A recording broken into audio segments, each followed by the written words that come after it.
¿Cómo es esto que llegamos a decir que esto corrompe a los chicos? ¿Por qué? Porque la ideología de género es una teoría sobre la sexualidad, que dice que la sexualidad es algo que se construye socialmente. Entonces, al ser algo construido, es independiente de lo biológico. Entonces, un chico, una chica nazca con órganos sexuales masculinos o femeninos, es simplemente un detalle. La sexualidad es algo que se construye en la cultura. Entonces, esto sería lo que se muestra de una manera mucho más adecuada a la edad, lógicamente, Sí. pero esto es lo que se le va transmitiendo a un chico desde el jardín de infantes. O sea, en el jardín de infantes ya la maestra claramente le va a decir a los chicos que ellos son o que tienen la posibilidad de elegir su propia identidad sexual. Vos si querés podés ser varón o si querés podés ser nena o lo que quieras ser. Exactamente, ese es el trasfondo. Lógicamente se lo va a ir diciendo en un lenguaje que lo pueda captar un chico de 3 a 5 años, a través de juegos, a través de distintas actividades. O sea, se va a ir mostrando que la sexualidad es algo que se construye y que lo va a construir a medida que vaya creciendo. Esa sería la idea. Por eso es que a nosotros nos parece que es un atropello a la identidad propia de los niños. Ahora, los padres, de acuerdo a este proyecto de ley que acaba de tener dictamen en la Cámara de Diputados, los padres no van a tener posibilidad de negarse a que los chicos reciban esa educación. Claro, esa es la otra cuestión. Lo que se hizo en un primer momento fue una especie de, nosotros podríamos decir, de adoctrinamiento en toda esta teoría de género. El tema es que en algunos lugares se percataron de esta ideologización y no lo quisieron llevar adelante. Por eso la implementación de la ley fue bastante despareja. Claro. Estamos hablando de instituciones generalmente, o de escuelas generalmente privadas, que adaptaron los contenidos a su propio ideario. Por lo menos esa es la ventana que deja abierta esta ley del año 2006, que usted señalaba. Claro. Que les ofrece, por ejemplo, a escuelas católicas o evangélicas, a aplicar a su manera los contenidos de la ley, ¿no? Eso es. Claro, exactamente, porque el artículo 5º de la ley dice que puede adaptarse, estos contenidos se pueden adaptar de acuerdo a las convicciones de los miembros de la comunidad educativa. Sí, eso es la ley que está vigente, pero el proyecto es la ley vigente, no. Claro, es la ley vigente. Como esto, en algunas escuelas lo empezaron a realizar actividades que tenían que ver con educación sexual, pero lo fueron adaptando. ¿Qué es lo que sucede ahora? Que justamente, como es algo ideológico, cuando una persona no se quiere alinear al esquema de adoctrinamiento, tiene que venir el control. Entonces, por eso es que ahora se dice que no se aplicó y que se necesitan mecanismos de control para que se aplique. Y entonces ahí estarían sacando lo que tiene que ver en este dictamen que se logró.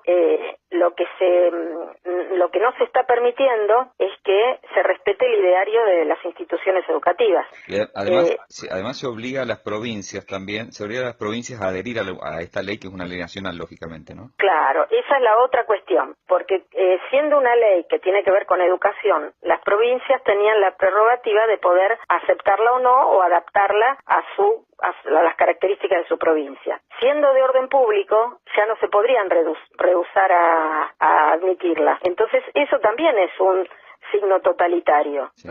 Es como que se avasallan las libertades institucionales, las libertades de lo federal también.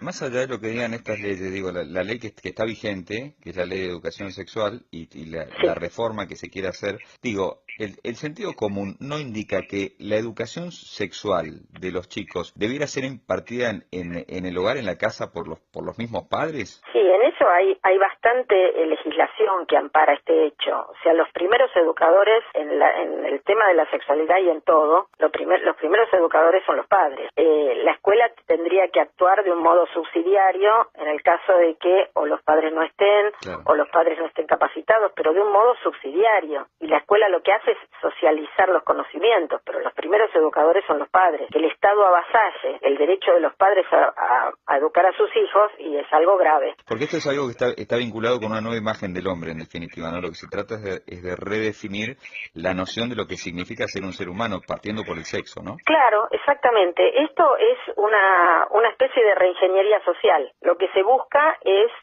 deconstruir, es la palabra que se utiliza, deconstruir lo que a uno le parece natural, queriendo decirle que eso que considera natural es algo que fue impuesto por la sociedad y que uno lo percibe de esa manera simplemente porque se lo enseñaron así. Entonces, justamente, esto en el fondo es lo que encuadra dentro de lo que se llama el marxismo cultural, ¿no? Donde se considera que, esto ya lo había dicho Engels, se considera que la lucha de clases no se va a poder dar hasta que no se rompa la verdadera lucha de clase que hay entre el varón y la mujer en el matrimonio heterosexual. La familia heterosexual y monogámica es, por decir así, la cuna de la discriminación, donde está el patriarca, el patriarcado, representado en el varón, sojuzgando a la mujer en inferioridad. Entonces, eso sería como la cuna donde después se puede replicar en la sociedad la lucha de clases. Entonces, lo que hay que atacar primero es esta heterosexualidad obligatoria, que muchas veces la escuchamos de la que se habla en marchas, o uno lo ve en pintadas, donde se dice va a caer el patriarcado, no nos tienen que obligar a una heterosexualidad obligatoria. Todo esto que uno a veces lo escucha o lo ve en pintadas y no entiende mucho qué quiere decir, en el fondo es esto, es el marxismo cultural que fue penetrando ideológicamente en las distintas capas de la sociedad y de hecho fue cambiando la cosmovisión o la forma de entender la realidad de las personas, ¿no? Porque sabemos que desde el 2006 hasta ahora hubo muchos cambios sociales. Esta visión ideológica es tan contraria a lo que ocurre naturalmente entre las personas, digo, porque es imposible que un clima cultural pueda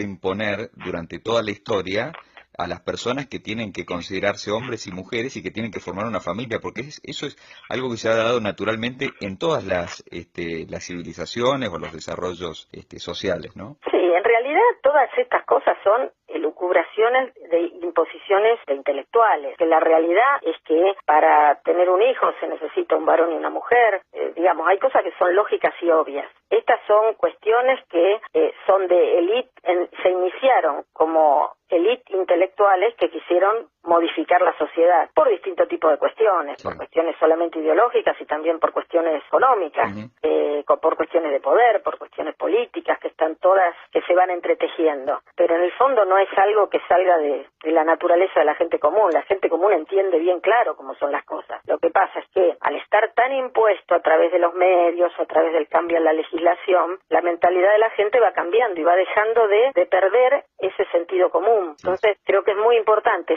volver a pensarnos desde el sentido común y bajar otra vez a la tierra, ¿no? Volver a la realidad. Miriam, le agradecemos muchísimo por el contacto, ¿eh? Bueno, muchas gracias. Adiós.